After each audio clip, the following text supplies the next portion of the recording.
Anita, are you sure you're okay? Yeah, I'm okay. Kaya ko pa. Don't worry. Okay. Good night. Bye, guys. Bye, guys. Bye. Good night.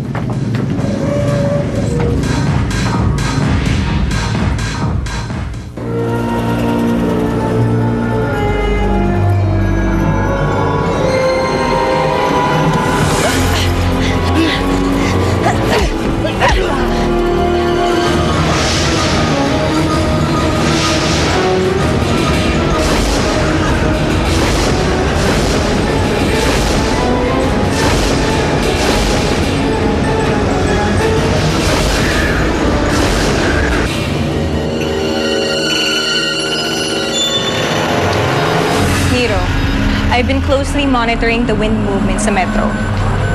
At irregular siya dito sa area na to.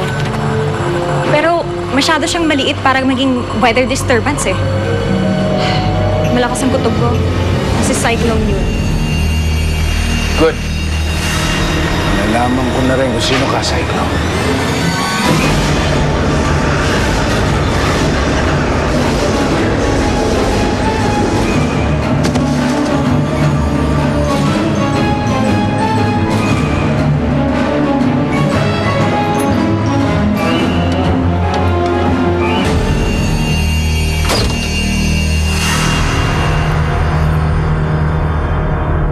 Wala pa kasi si Kuya Teban, Kuya Ting eh.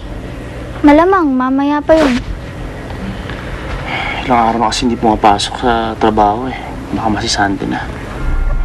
Sige po, kakausapin ko siya. Salamat po, Kuya. Ingat po.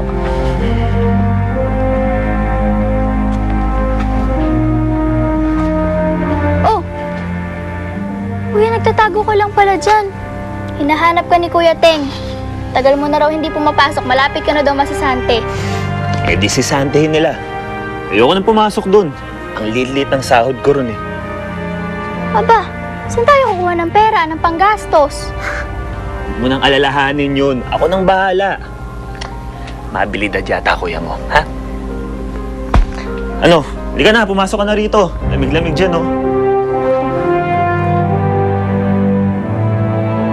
Nasaan na ang chika duko? Yun, oh.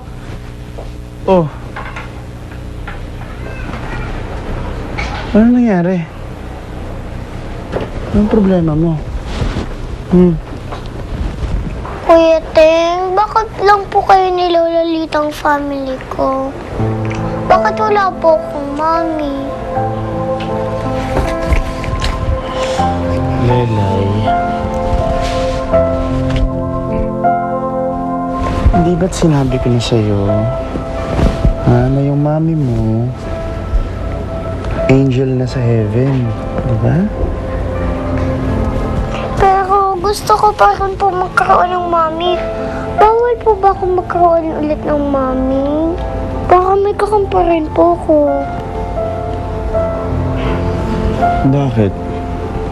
Hindi ka ba masaya na tayong dalawa lang? Ano ba bang hahanapin mo sa akin? Isipin mo, kuya mo na nga ako tapos superhero pa, di ba?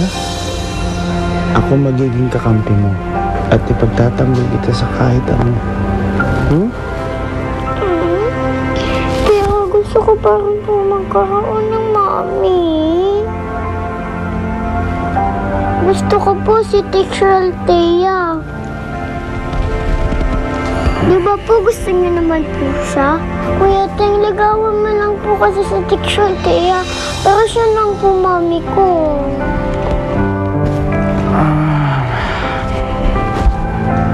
Lelay. Hindi naman ganun kadali yun eh. Bakit? Gusto niyo naman po siya, di ba?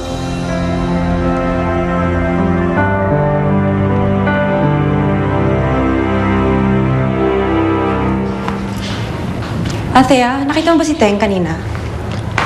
Tsaka natanong mo na ba siya? Natanong ng ano? Ano ba? Eh di kung kailan kami magde-date? Di ba sinabi ko na sa'yo yun?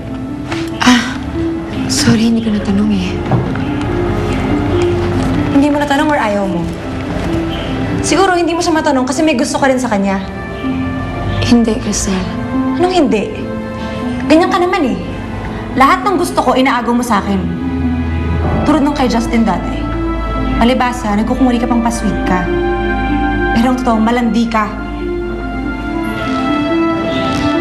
Tandaan mo, kahit kailan hindi ko inagaw si Justin sa'yo. Iniwan ka niya dahil masama ang ugali mo. Kapal rin ng mukha mo! Ano ba? Be!